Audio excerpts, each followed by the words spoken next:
లో మొదటి నుంచి 4 వచనాల వరకు మన వాక్య భాగాన్ని చదివినట్లయితే అక్కడ కొన్ని విషయాలు దావీదు ద్వారా మనకి తెలియజేయబడుతుంది. The initial plead for God, దేవుని కోసము మనం చేసే యొక్క ప్రార్థన ఏ విధంగా ఉండాలని దేవుని యొక్క ఉద్దేశముగా ఉందో, మనం ప్రార్థన చేసినప్పుడు ఏ విషయాన్ని మనం గ్రహించవలసిన వారికి ఉన్నామో ఈ యొక్క కీర్తన భాగంలో రాయబడుచుంది. ఈ యొక్క చూడడానికి కీర్తన చిన్నదే, కొన్ని వచనాలు మాత్రమే రాయబడి ఉన్నాయి. అయినప్పటికీ అనేకమైన భావాలు ఈ యొక్క కీర్తనలు మనకి కనబడుతున్నాయి. దేవుణ్ణి ఏ విధంగా మనము స్తుతించాలి, ఏ విధంగా మనం ఆయనను అడగాలి, ఆయనలో ఉన్న క్వాలిటీస్ ఏంటి? ఎందుకంటే 150 కీర్తనలో రాయబడుచున్న ఆయన పరాక్రమం కలిగిన వాడని, ఆయన ఉన్నతమైన వాడని,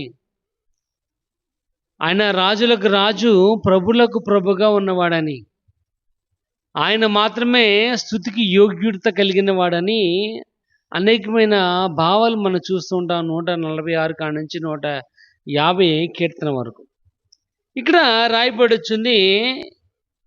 ఏ విధంగా దేవునికి మనం ప్రార్థన చేయాలి, ఇక్కడ మనం చూసుకున్నట్లయితే ఆయనలో ఉన్న యొక్క లక్షణాలు ఏంటి అని మనం ఆలోచన చేసినట్లయితే ఈ కీర్తన మనకి బాగా అర్థమవుతుంది. ఎందుకంటే ప్రతి విషయానికి ఒక క్రైటీరియా అనేది ఉంటుంది. ప్రతి విషయం ఒక నియమ నిబంధనలు అనేవి కనబడుతూ ఉంటాయి.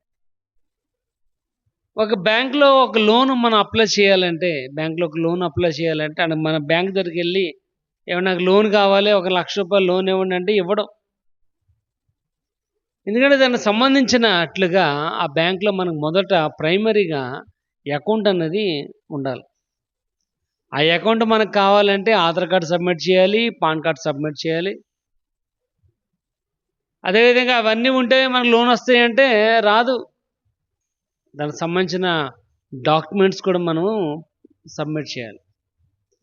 ఇంత క్రైటీరియా లేకుండా ఏ లోన్ కానీ ఏది కానీ మనం పొందుకోలేం.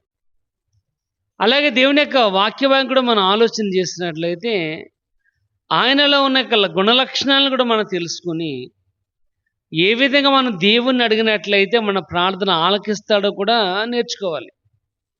దానికి కూడా క్రైటీరియా అనేది కనబడుతుంది. ఈ కీర్తనలో ఆ విషయాలు మనం అర్థం చేసుకోగలం. ఏ విధంగా మనం దేవుణ్ణి వేడుకున్నట్లయితే, ఏ విధంగా మనం ఆయన అడిగినట్లయితే మన ప్రార్థన ఆయన ఆలకించువాడుగా ఉన్నాడో ఈ యొక్క కీర్తనలో మనం చదువుకుందాం.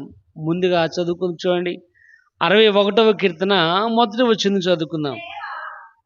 దేవా నా మొర ఆలకించుము, నా ప్రార్థనకు చెవియొగ్గుము. ఇక్కడ అంటున్నాడు, దేవ నా ప్రార్థన ఆలకించు, ఆయన మన ప్రార్థన ఆలకించువాడు. ఇక్కడ మాట రాయబడుతుంది, నా ప్రార్థనకు నువ్వు చెవియొగ్గుము అని. అంటే మనము బాడీ ప్రజెంట్, మైండ్ ఆబ్సెంట్గా ఉండకూడదు. దాని అర్థం అది. ఇక్కడ అంటున్నాడు, నా ప్రార్థన ఆ చెవియొగ్గండి అని. మనం ఏదైనా మాట చెప్తున్నప్పుడు మనము వినేవారుగా ఉంటాం. చెప్పినప్పుడు అందరూ కూడా వినేవారు. ఇప్పుడు నేను చెప్తున్నాను, మీరు అందరూ వింటున్నారు, కానీ మీరు ఆ మాట చెవియొగ్గుతున్నారో లేదో నాకు తెలీదు. ఇక్కడ రాయబడుచుంది, ఆయన మన ప్రార్థన ఆలకించేవాడుగా, లిసన్ టు మై ప్రేయర్, నా ప్రార్థన ఆయన ఆలకించేవాడుగా ఉన్నాడు. ఆలకించాలంటే చెవియొగ్గాలి. చెవియొగ్గాలంటే ఆ చెవికి వినబడే విధముగా మన శృతి అనేది ఉండాలి. ఇప్పుడు మన పాట ఒకలాగా ఉండి మ్యూజిక్ ఇంకోలాగా ఉందనుకోండి అమ్మా, అది వినసొంపుగా ఉండదు. ఇదేంటి గాడులు అరుతున్నాయి అన్నట్టు ఉంటుంది. మన పాటకి మ్యూజిక్కి అనుసంధానం ఉండాలి. అప్పుడు అది వినడానికి వినసొంపుగా కనపడదు. ఇక్కడ రాయబడుచుంది మాట, లిసన్ టు మై ప్రేయర్, ఆయన మన ప్రార్థన ఆలకించు అడుగున్నాడు. ఇక్కడ అంటున్న మాట, నా ప్రార్థనకు చెవియొగ్గుము అని. నా ప్రార్థనకు ఇప్పుడు చిన్నప్పుడు ఇప్పుడు ఎవరో ఏ తాత మా అమ్మ కూడా కథలు చెప్పట్లేదు ఎవరికి. ఇంత చిన్నప్పుడు ఖాళీ కూర్చొని ఆరు బయట మంచం వేసుకుని తాత ఓ కథ చెప్పు, మా అమ్మ ఓ కథ చెప్పు అంటే వాళ్ళు అనేవారు, నువ్వు ఓకొడతానంటేనే చెప్తాను. ఏంటంట అంటే అనగానికి ఓ రాజు అనగా నువ్వేం చేయాలి, అనాలి. అనకపోతే కథ చెప్పరు. కాబట్టి ఇక్కడ కూడా రాయబడి వచ్చింది, మనము కూడా చెవియొగ్గే వారిగా ఉండాలి. ఆయన అంటున్నాడు, ఆయన మన ప్రార్థన ఆలకించు వాడుకున్నాడు. ఎందుకు ఆయన మన ప్రార్థన ఆలకించు వాడుకున్నాడు అంటే మన యొక్క జీవితంలో ఏది అవసరమో అది మనను అడగాలి. ఇంకా ఆయన తప్ప ఎవరు కూడా మనకి సహాయం చేసేవారు లేరు. రక్షణ అనేది ఇక్కడ రాయబడి వచ్చింది, గుర్రముల వల్ల వచ్చేది కాదు, రథముల వల్ల వచ్చేది కాదు. ఇక్కడ రాయబడి వచ్చింది యేసు నామం వలన మాత్రమే రక్షణ. ఆయన మన ప్రార్థన ఆలకించువాడు. 4వ కీర్తన 1వ వచనం చూడండి. ఈ దీనుడు మొరపెట్టగా నేను మొరపెట్టగా నాకు ఉత్తరమిమ్ము, విరుకుల్లో విశాలత కలుగజేసేవాడవు. అంటే నేను మొరపెట్టగా ఆయన మన ప్రార్థన ఆలకించేవాడుకున్నాడు. ఈ ఇబ్బందుల్లో కష్టాల్లో మనకి సహాయకుడిగా ఉన్నాడు ఆయన. కానీ ఆయన మాత్రమే మన ప్రార్థన ఆలకించేవాడుగా కనబడుతున్నాడు. ఇక్కడ 4వ కీర్తన 1వ వచనంలో రాయబడుచుంది, మనము ఆయన ప్రార్థన చేసినట్లయితే అంటే నా నీతికి ఆధారముగు దేవా నా ప్రార్థన ఆలకించండి అని. అంటే మనం ఈ విధంగా ఈ స్థితిలో ఉన్నామంటే దేవుని యొక్క దయ మాత్రమే. ఇక్కడ ఆయన మన ప్రార్థన ఆలకించేవాడుగా ఆయన అంటున్నాడు, నా మాట మీరు ఆలకించినట్లయితే, నా మాట మీరు విన్నట్లయితే నేను మీకు దేవుడనై ఉంటాను, మీరు నాకు ప్రజలై ఉంటారు, నాకు పిల్లలై ఉంటారు అంటున్నాడు. ఇక్కడ మనము ఆయన ప్రార్థన మనము చేసినట్లయితే ఆయన మన ప్రార్థన ఆలకించేవాడుకున్నాడు, మన అక్కర్లను తీర్చేవాడు. ఇక్కడ రాయబడుచుంది 2వ వచనం 61:2లో, నా ప్రాణము తల్లడిల్లగా భూదిగంతం నీకు మొరపెట్టుచున్నా. ఇప్పుడంట నా ప్రాణము తల్లడిల్లగా. ఎప్పుడు మన ప్రాణం తల్లడిల్లిపోద్దంటే మా శోధన వచ్చినప్పుడు, కష్టం వచ్చినప్పుడు, బాధ వచ్చినప్పుడు, సంతోషం వచ్చినప్పుడు కూడా మన ప్రాణం ఏమవుద్దంట, తల్లడిల్లిపోద్ది. ఇక్కడ రాయబడుచుంది, నేను ప్రార్థన చేయగా నా ప్రార్థన ఆయన ఆలకించు అడుగున్నాడు. కాబట్టి మొదట మనం గ్రహించాలి, నువ్వు అడిగితే ఆయన అంటున్నాడు, అడుగువాడు అన్నిటికంటే నువ్వు ఊహించువాడు అని అత్యధికமாக ఇవ్వగలిగిన వాడు ఆయన. అడుగుడు మీకు ఇవ్వబడిన, వెతకుడు మీకు దొరుకును, తట్టుడు మీకు తీయబడును. కాబట్టి నువ్వు ఏం అడిగినా ఆయన దయచేసి అడుగున్నాడు. కనుక మొదట ఆయన మాత్రమే మన ప్రార్థన ఆలకించు అడుగున్నాడు. God, you are listener of my prayer. ఆయన మాత్రమే మన ప్రార్థన ఆలకించేవాడు, విశాలత కలుగజేసేవాడు ఆయన. చూడండి 86వ కీర్తన సార్ చూద్దాం. 86వ కీర్తన 6వ వచనం నుంచి ఒకసారి. యెహోవా నా ప్రార్థనకు చెవియొగ్గుము, నా మనవుల ధ్వని ఏంటంటే ఆయనే మన యొక్క మనవిని ఆలకించేవాడు, మన యొక్క మనవిని ఆలకించేవాడు. ఎవరు కూడా వినరు మన మాట. మనం అనుకుంటూ ఉంటాం, నా మాట ఎవరు వినట్లేదు. నీ మాట ఎవరు వినకపోయినా నీ మాట దేవుడు వింటాడు. నువ్వు అడిగితే తప్పకుండా ఆయన జవాబునిచ్చేవాడుకున్నాడు. నువ్వు అడిగితే తప్పకుండా నీ ప్రార్థన ఆలకించేవాడుకున్నాడు. ఈ దీనుడు మొరపెట్టగా యెహోవా ఆలకించును. కాబట్టి ఇక్కడ రాయబడుచున్న మాట ఏంటంటే నా మనవులను ఆలకించేవాడు ఆయన. చూడండి ఒకసారి ఫిలిప్పు రాసిన పత్రిక 4వ అధ్యాయము, అపోస్తలుడైన పౌలు ఫిలిప్పు రాసిన పత్రిక 4వ అధ్యాయము 6వ వచనం చూద్దాం. దేని గురించి చింతపడకూడదు కానీ ప్రతి విషయములలోనూ ప్రార్థన, విజ్ఞాపన, కృతజ్ఞతలతో నువ్వు దేవుని అడగాలి. ఏంటంట ప్రతి విషయములలో ఏం చేయాలంట, ప్రార్థన ఉండాలి, విజ్ఞాపన ఉండాలి, కృతజ్ఞత ఉండాలి. మనం ఏం చేస్తూ ఉంటే ప్రార్థన మాత్రం ఉంటుంది, విజ్ఞాపన ఉండదు, కృతజ్ఞత అసలేం ఉండదు. ఇక్కడ రాయబడి ప్రతి విషయములలో, అది కష్టమైన, బాధ అయినా, సంతోషమైన, ఏదైనప్పటికీ ప్రార్థన, విజ్ఞాపన, కృతజ్ఞత ఉన్నట్లయితే అని అంటున్నాడు, మన విన్నపములను దేవునికి తెలియచేయాలి అని. ఇక్కడ ప్రియమైన వాళ్ళరా, విజ్ఞాపన అంటే మనకి ఏది కావాలో దాన్ని రిక్వెస్ట్ చేయడం, డిమాండ్ కాదు, అది రిక్వెస్ట్. డిమాండ్ చేస్తే ఆయన మన ప్రార్థన ప్రతిఫలం అనేది రాదు. ఇక్కడ మనం రిక్వెస్ట్ చేయాలి, ఆయన మన ప్రార్థన ఆలకించువాడు ఉన్నాడు. అందుకే ఇక్కడ రాయబడు ప్రతి విషయంలోనూ అంటున్నాడు. మనం ఏం చేస్తున్నాడు, సంతోషం వచ్చినప్పుడు మాత్రమే సంతోషం వచ్చినప్పుడు మాత్రమే మన దేవుణ్ణి స్తుతించేవారుగా కాదు, బాధల్లో కూడా, కష్టాల్లో కూడా. మొన్న 10th క్లాస్ పాస్ అయినప్పుడు అందరూ మార్కులు వచ్చినాయమ్మా. అందరూ పాస్ అయిన వాళ్ళు అందరూ 500, 600, 700 అందరికీ మార్కులు కనపడ్డాయి. అదే పేపర్లో ఇంకో విషయం కనపడ్డది, ఆడికి 1 మార్కే వచ్చిందంట. 6 పేపర్లకి 6 మార్కులు, 6 పేపర్లకి 6 మార్కులు, అంటే 600కి 6 మార్కులు వచ్చినాయి. వాళ్ళ తల్లి ఎంత సంతోషంగా కేక్ పంచి పెడుతుందంటే అంత సంతోషంగా కేక్ పంచి పెడుతుంది. ఎందుకంటే పాస్ అయినప్పుడు కాదు, ఫెయిల్ అయినప్పుడు కూడా మన దేవుణ్ణి స్తుతించేవారు ఉండాలి. ఎందుకంటే ఆయన మాత్రమే మన ప్రార్థన ఆలకించేవారు. చూడండి 13వ కీర్తన 3వ వచనం కూడా చూద్దాం ఒకసారి. చూడండి 13వ కీర్తన 3వ వచనం.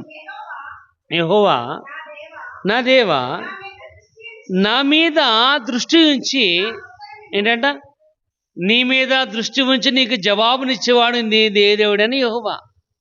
నీ మీద దృష్టి ఉంచి అంటే నీకు ఏది అవసరమో, ఏ అవసరమో, ఎప్పుడు నీకు అవసరమేమా, ఏది ఎప్పుడు అవసరమో నీకంటే దేవునికి బాగా తెలుసు. కాబట్టి నీ మీద దృష్టి ఉంచి నీ ప్రార్థన ఆలకించేవాడు ఉన్నాడు. ఇక్కడ ప్రియమైన వాళ్ళరా, మొదటిగా ఆయన మాత్రమే మన ప్రార్థన ఆలకించేవాడుగా కనబడతాడు. ఇంకెవరు కూడా వినరు. ఎవరు విన్నా కానీ ఇంకోళ్ళ దగ్గర 4 మాటలే చెప్పేవాళ్ళే తప్ప నీ ప్రార్థన వినేవాడు నీ దేవుడైనా యెహోవా మాత్రమే. కాబట్టి ఆయన మన ప్రార్థన మాత్రమే ఆలకించేవాడు. రెండోది మనం చూసుకున్నట్లయితే అదే 61వ కీర్తన ఇక్కడ 3వ వచనం ఒకసారి చూద్దాం. నీవు నాకు ఆశ్రయదుర్గముగా ఉండివి, శత్రువుల ఎడల నాకు బలమైన కోటగా ఉన్నావు. ఇక్కడ రాయబడుచుంది you are the strong tower. ఈ నీవు ఇక్కడ అంటున్నాడు lead me to the rock, ఆ బలమైన కోట దగ్గరికి నన్ను నడిపించండి అని. ఎందుకంటే ఆయనే మనకు ఆశ్రయదుర్గముగా ఉన్నాడు. అంటున్న మాట, నీవు నాకు ఆశ్రయముగా నుంటివి, శత్రువుల ఎదుట బలమైన కోటగా ఉన్నావు. అదే 37వ కీర్తన రాయబడుచుంది, నా దాగుచోటు నీవే అని. అంటే మనం దాగి ఉండవలసిన చోటు ఆయనే. ఎందుకు ఆయన అంటే శత్రువు వేసే బాణాల నుంచి మనల్ని కాపాడబడాలి అంటే వాడు వేసే బాణం మనకు కనబడదు, అట్లా ఆడే మనకు కనబడ్డావు. ఎందుకంటే ఎఫెసీయులకు రాసిన పత్రిక 6వ అధ్యాయంలో రాయబడుచుంది, ప్రభువు ఇచ్చు సర్వంగ కవచం మీరు ధరించుకోవాలి అని. ఎందుకు ధరించుకోవాలి అంటే మన పోరాడుచున్నది శరీరముతో కాదు, మన పోరాడుచున్నది మనుషులతో కాదు, మన పోరాడుతున్న అంధకార సంబంధులతో మనం పోరాడుతుంది. కాబట్టి వాడు వేసే బాణం నుంచి మనం కాపాడబడాలి అంటే దేవుడు మాత్రమే మనలను కాపాడేవాడు. ఏదో స్ట్రాంగ్ టవర్. చూడండి 18వ కీర్తన 2వ వచనం చదువుకుని ఒకసారి. 18వ కీర్తన 2వ వచనం. యెహోవా నా శైలము, నా కోట, నన్ను రక్షించువాడు, నా కేడము, నా రక్షణ శృంగము, నా ఉన్నత దుర్గము, నా దేవుడు, నేను ఆశ్రయించి ఉన్న నా దుర్గం అంటున్నాడు. అంటే మనం ఆశ్రయించిన దుర్గముగానే ఉన్నాడు కనుక ఆయన మాత్రమే మన ప్రార్థన ఆలకించేవాడు. ఎందుకంటే ఇక్కడ రాయబడుచుంది, ఆయన నా కోట, నన్ను రక్షించేవాడు, నాకు ఆశ్రయముగా ఉన్నాడు ఆయన. ఇక్కడ ప్రియమైన వాళ్ళరా, మొదట మనం గ్రహించవలసిన విషయం ఏంటంటే ఆయన స్ట్రాంగ్ టవర్గా ఉన్నాడు. చూడండి ఇంకో మాట రాయబడుతుంది 31 చూడండి ఒకసారి. 31వ కీర్తన 2వ వచనం. 31వ కీర్తన 2వ వచనం. త్వరగా విడిపించుము, నన్ను రక్షించుటకు నాకు ఆశ్రయ శైలముగాను ప్రాకారము గల ఇల్లుగాను. ఏంటంట? ప్రాకారము గల ఇల్లుగాను అంటున్నాడు. ప్రాకారం అంటే ప్రహారీ గోడ అనుకుందాం. ప్రహారీ గోడ ఉన్న ఇంటికిని ప్రహారీ గోడ లేని ఇంటికి చాలా తేడా అయితే ఉంది అమ్మ. ప్రహారీ గోడ ఉందనుకోండి అమ్మ, ఏ భయం కూడా మనకు ఉండదు, ఏమీ కూడా రాదు. ఎందుకంటే ఒక ఎంట్రన్సే ఉంటుంది.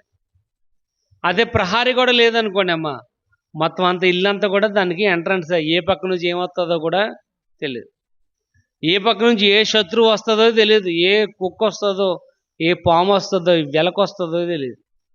అదే ప్రహారీ ఉందనుకోండి, తలుపులు లేకపోయినా ప్రాబ్లం లేదు ప్రహారీ గోడ ఉంటే. ఇక్కడ రాయబడి వచ్చిన మాట ఏంటంటే, నన్ను రక్షించేవాడు నాకు ఆశ్రయ శైలముగాను ప్రాకారము గల ఇల్లుగాను ఉన్నాడు. కాబట్టి ఆయన నీకు ప్రాకారము గల ఇల్లుగా, వెనక ముందు నాలుగు వైపులా సపోర్ట్గా ఉండి నిన్ను కాపాడేవాడు ఉన్నాడు కనుక ఆయన మాత్రమే ప్రార్థన ఆలకించేవాడు, ఎవరు కూడా లేరు అంటున్నాడు. ప్రాకారము గల ఇల్లుగాను ఆయన నన్ను కాపాడు. చూడండి, అదే కీర్తన 3వ వచనం చూడు ఒకసారి. నా కొండ నా కోట నీవే, నీ నామమును బట్టి త్రోవ చూపినను. ఏంటంటే నా కొండ, నా కోన, నా మొత్తం సమస్తము నీవే. నా కోట ఆయనే, నా కొండ కూడా ఆయన. అంటే ఒక స్ట్రాంగ్ టవర్ ఎంత పర్ఫెక్ట్గా సాలిడ్గా ఉంటుందో, ఎన్ని వరదలు వచ్చినా, ఇబ్బందులు వచ్చినా, కష్టం వచ్చినా, శోధన వచ్చినప్పటికీ, అలాగే నీ దేవుడు కూడా నీ యొక్క జీవితంలో నీకు ఆ విధంగా బలమైన కోటగా, ప్రాకారం గల ఇల్లుగా ఆయన ఉన్నాడు. ఎందుకంటే ఆయన మాత్రమే నీ యొక్క ప్రార్థనకు చెవి యొక్కువాడు, ఆయన మాత్రమే నీ ప్రార్థన ఆలకించేవాడు. 121 కీర్తన 7వ రాయబడుచుంది అమ్మా. ఏంటంట, ఏ అపాయం నీకు రాదు, నీ రాకపోకల యెహోవా నీకు తోడుగా ఉంటాడు. ఆయన అనుక్షణము నిన్ను కాపాడేవాడుగా, నీ ముందు ధ్వజం ఎత్తుకుని నిలబడేవాడుగా కనబడుతున్నాడు ఆయన. ఎందుకంటే ఆయన మాత్రమే నీ విజ్ఞాపన ధ్వని ఆలకించేవాడు.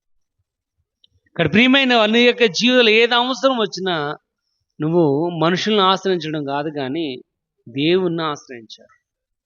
అందుకే బైబిల్లో ఉన్న సెంటర్ వచనం, మధ్య వచనం ఏంటంటే, మనుషులను ఆశ్రయించుట యెహోవాను ఆశ్రయించుట మేలు, రాజులు నమ్ముకొనుట కంటే యెహోవాను నమ్ముకొనుట మేలు. అందుకే ప్రియమైన వాళ్ళు ఈ యొక్క బైబిల్కి కేంద్రముగా ఈ యొక్క మాట అనేది కనబడదు. ట్రస్ట్ అండ్ గాడ్, దేవుని మీద ఏం చేయాలంట, ఆధారపడాలి. ఇక్కడ అంటున్న మాట అదే, lead me to the rock, ఒక బలమైన క్షేత్రమునకు నువ్వు నన్ను నడిపించు ప్రభువా అంటున్నాడు దావీదు యొక్క ప్రార్థన. ఎందుకంటే ఒకటి, ఆయన ప్రార్థన ఆలకించువాడుకున్నాడు. రెండవది, ఒక బలమైన కోటగా అంటూ ఇక్కడ చూడండి, నీవు నాకు ఆశ్రయముగా ఉంటివి, శత్రువుల ఎదుట ఒక బలమైన కోటగా కనబడుతున్నావు. బలమైన కోట.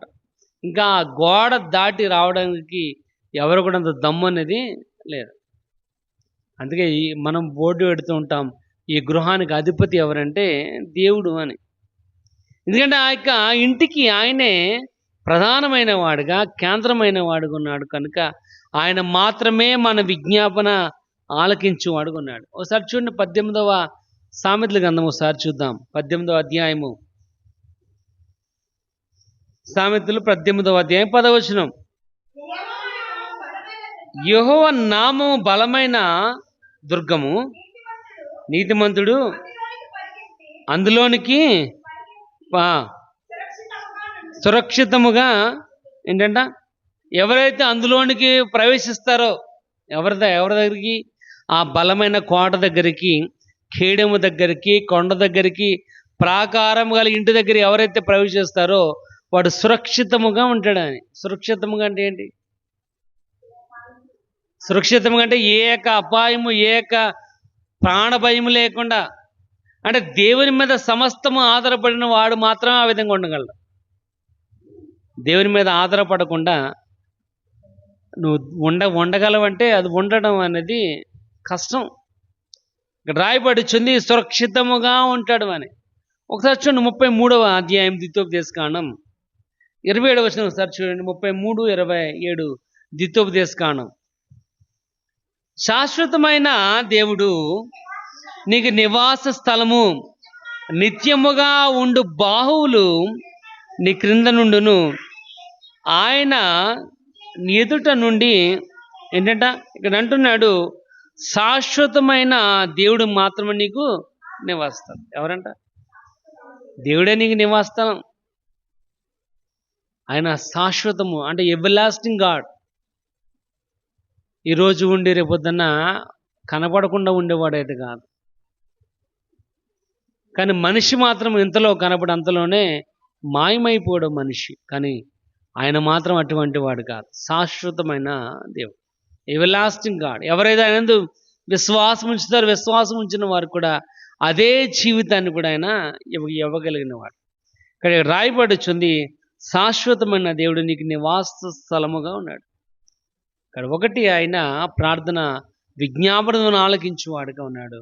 రెండోది రాయబడుచుంది, ఆయన మనకు బలమైన కోటగా, ఆశ్రయ దుర్గముగా ఆయన కనబడుతున్నాడు. మూడోది మనం చూసుకున్నట్లయితే అదే 61వ కీర్తన 4వ వచనం, యుగయుగముల నేను నీ గుడారములో నివసించేదను, నీ రెక్కల చాటున నేను దాక్కుందును అని. ఎక్కడంట?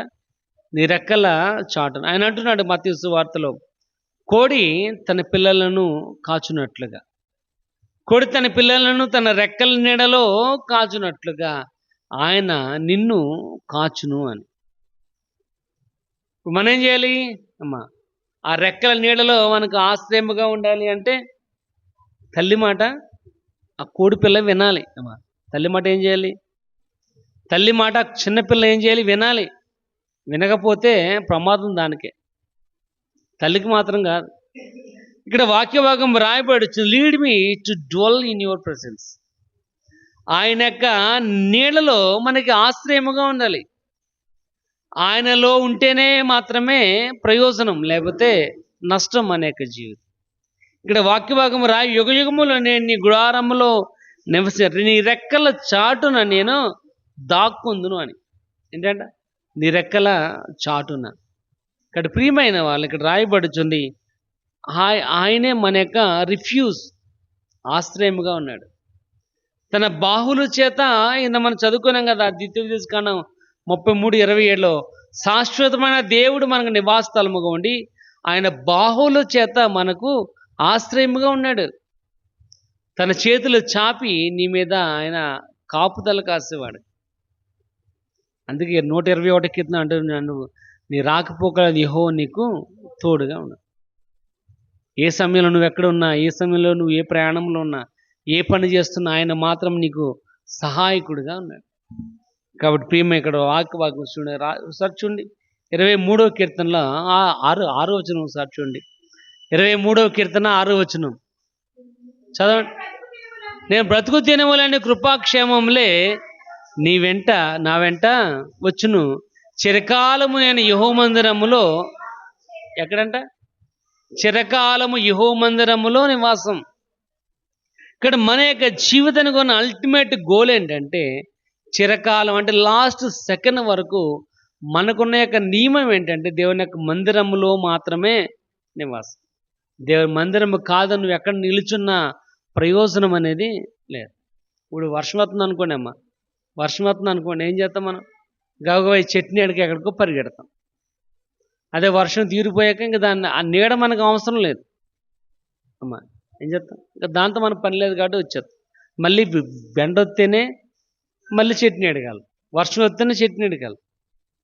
ఆ విధంగా అవసరం ఉన్నప్పుడు దేవుని దగ్గరికి వెళ్ళడం కాదు. కానీ రాయబడి వచ్చింది, చిరకాలము నేను యెహోవా మందిరములో. ఒకసారి చూడండి 27వ కీర్తన 4వ వచనం చూద్దాం. 27వ కీర్తన 4వ వచనం, యెహోవా వద్ద నేను ఒక వరం అడిగి తిని నేను దాన్ని వెతుకుచున్నా. ఆ యొక్క ఆలోచన ఏంటంటే యెహోవా యొక్క ప్రసన్నత చూచుటకు, ఆయన ఆలయంలో ధ్యానించుటకు నా జీవిత కాలం మధ్య నేను యెహోవా మందిరములో. ఇక్కడ 2 మాటలు రాయబడుచున్నాయి. ఏంటంట? యెహోవా యొక్క ప్రసన్నత చూచుటకు అని. దేవుని యొక్క మహిమ చూడాలంటే ఆయన మందిరంలో ఉండాలి. నువ్వు లాజరు చనిపోయినప్పుడు మార్తతో ఆయన అంటున్నాడు, నువ్వు నమ్మితే దేవుని యొక్క మహిమ నువ్వు చూస్తావు. నమ్మితేనే ప్రయోజనం. ఇక్కడ ఆయన అంటున్నాడు, నువ్వు దేవుని యొక్క మందిరములో ఉండడం గల కారణం ఏంటంటే ఆయన యొక్క ప్రసన్నత చూడడానికి. ప్రసన్నత ఆయన యొక్క గుణలక్షణాలు, ఆయన ఎటువంటి వాడు, ఆయన ఎటువంటి వాడు తెలియాలంటే నువ్వు దేవుని దగ్గరికి రావాలి. దేవుని యొక్క పాదముల దగ్గరికి రావాలి. నువ్వు ఆయన ఎలాంటి వాడో నువ్వు తెలియకుండా, ఆయన దగ్గర నువ్వు రాకుండా దేవుడు నాకు సహాయం చేయాలంటే ఆయన ఎంత మాత్రం చేసేవాడైతే కాదు. అడుగుడి మీకు ఇవ్వబడను.